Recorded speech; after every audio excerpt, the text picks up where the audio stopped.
Bien, bonsoir à tous.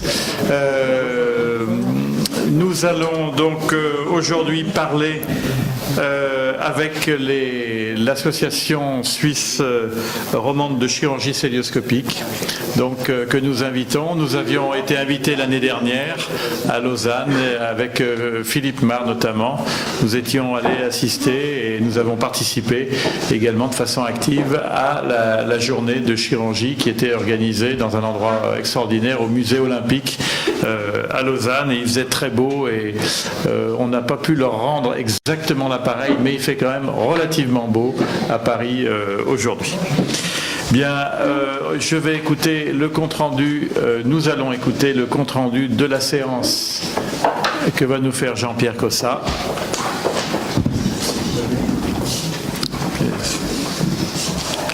Alors, la séance de... Je fais l'annonce.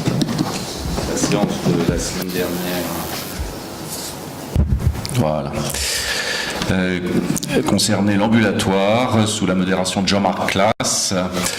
Le premier intervenant était François Dravet sur la définition de l'ambulatoire aujourd'hui et les perspectives organisationnelles. Défini en France par une hospitalisation de moins de 12 heures, l'ambulatoire en chirurgie concerne la chirurgie réglée, mais également les urgences relatives. Son cadre légal actuel impose la présence d'un accompagnant la première nuit. Son organisation requiert une démarche anticipative, apte à optimiser la fluidité périopératoire du circuit patient, ainsi que la gestion d'une éventuelle complication.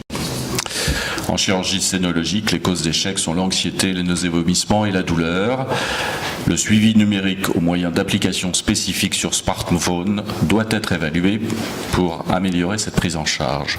Questions et commentaires. Xavier Martin, comment organiser le retour à domicile en cas de nécessité d'une auxiliaire de vie?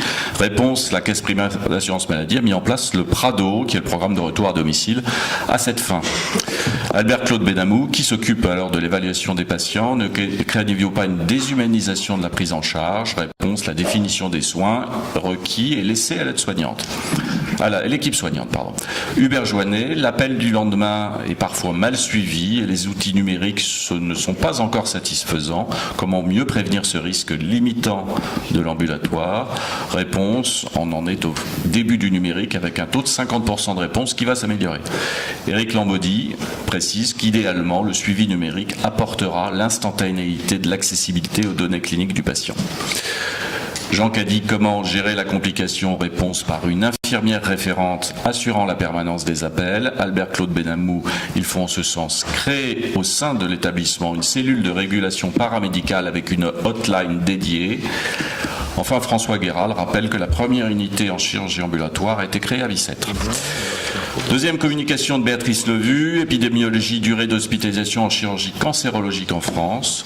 Par an en France, il y a 380 000 nouveaux cas de cancer, ce sont les données de l'INCa en 2017. La chirurgie oncologique génère chaque année 300 000 interventions avec une tendance à la hausse et 350 000 séjours hospitaliers. En oncologie, la chirurgie ambulatoire concerne principalement les cancers cutanés, mammaires et gynécologiques. Pour le sein, il s'agit au premier plan de mastectomie partielle, 50 à 69% des mastectomies partielles, mais depuis peu également des mastectomies totales, 4 à 8%, avec un effet centre dans les deux cas en faveur des centres de lutte contre le cancer. Avec de nouvelles mesures tarifaires incitatives en 2019, les pouvoirs publics adressent un signal fort aux établissements pour ce développement. Questions et commentaires. Jean-Marc Claes, la prochaine étape sera-t-elle d'imposer l'ambulatoire en oncologie? Réponse, on en est encore aux seules tumeurs bénignes, du ressort d'une tumorectomie simple. Jean Caddy, quel est le bénéfice pour le malade? Et Albert-Claude Benamou, n'y a-t-il pas une distorsion entre intérêt économique et pour le patient? Réponse de Jean-Marc Claes, il s'agit d'une démarche qualité qui est au début coûteuse pour l'établissement, mais qui aboutit au final à une meilleure prise en charge du patient. Jean-Pierre Triboulet rappelle à ce sujet qu'il faut rappeler que les progrès de l'ambulatoire ont été initiés par les sociétés savantes et non pas par les caisses, et que l'ACFA a bataillé longtemps pour supprimer les bornes basses. Éric Lambaudy, Maîtrise de la durée moyenne de séjour, DMS, et réhabilitation améliorée après chirurgie, RAC. Les progrès RAC deviennent progressivement des standards de soins avec des bénéfices pour le patient, réduction des complications, diminution des durées de séjour. Ils sont conçus pour accélérer la récupération de l'autonomie et ainsi diminuer la durée de l'hospitalisation. Et ces programmes sont soutenus par les sociétés savantes et les tutelles administratives. Grâce à la conception de nouveaux chemins cliniques qui s'appuient sur l'expérience de l'ambulatoire, ils concernent de plus en plus de patients, avec une proportion croissante de sujets fragiles, âgés et porteurs de comorbidités. Dans ces situations, la préhabilitation prend toute sa place en coordonnant une préparation médicale à l'intervention, prenant en compte les comorbidités des patients et les effets secondaires des traitements préopératoires. Questions et commentaires, Richard Villet. Il est impératif pour optimiser cette démarche de repenser l'organisation de l'accueil des patients qui doivent pouvoir être mobiles en étant attachés non plus à une chambre mais à un lit afin de permettre un circuit du malade en avant. Albert Claude Benamou, félicitations pour le MOOC. C'est la formation en ligne ouverte à tous sur la RAC. Comment en assurer la diffusion? Réponse, eh bien la valorisation universitaire est un processus compliqué. Philippe Lasserre, comment expliquer que la RAC améliore la survie? Réponse, par la meilleure compliance du patient au programme thérapeutique et notamment une aptitude plus rapide au traitement adjuvant. Hubert Joannet, avez-vous des chemins cliniques permettant d'optimiser les délais de rendez-vous qui sont source d'anxiété pour les patients? Réponse, oui, grâce au développement du numérique. Enfin, Jean-Pierre Triboulet, que pensez-vous de l'utilité d'établissements spécialisés dans la préhabilitation, comme on le voit au Canada? Réponse, on s'oriente vers cette démarche, avec aujourd'hui encore le problème du financement. Cinquième communication de Séverine Alran, circuit en scénologie. L'ACFA publiait en 2017 que le taux de chirurgie ambulatoire était de 50% en cas de mastectomie partielle et de 3% en cas de mastectomie totale. Pour les traitements conservateurs en ambulatoire, une organisation pluridisciplinaire est articulée avec les radiologues et les médecins nucléaires le jour même. Pour les mastectomies totales, l'objectif fixé à l'horizon 2022 de 70% dépendra de la redistribution de l'enveloppe budgétaire définie par le cadre de l'article 51. La coordination entre les soignants et l'hôpital, dès la consultation d'annonce, est un prérequis incontournable à ce changement d'organisation pour permettre notamment aux patients d'affronter l'amputation chirurgicale. Jean-Marc Classe, quels sont les actes de reconstruction effectués en ambulatoire? Réponse, très peu, en tout cas pour le temps principal de reconstruction.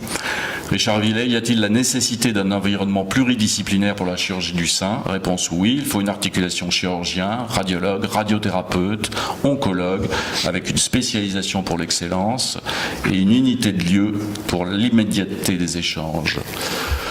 François Dubois, comment s'organise le programme opératoire? Les patients opérés en fin de programme dorment dans la structure de soins.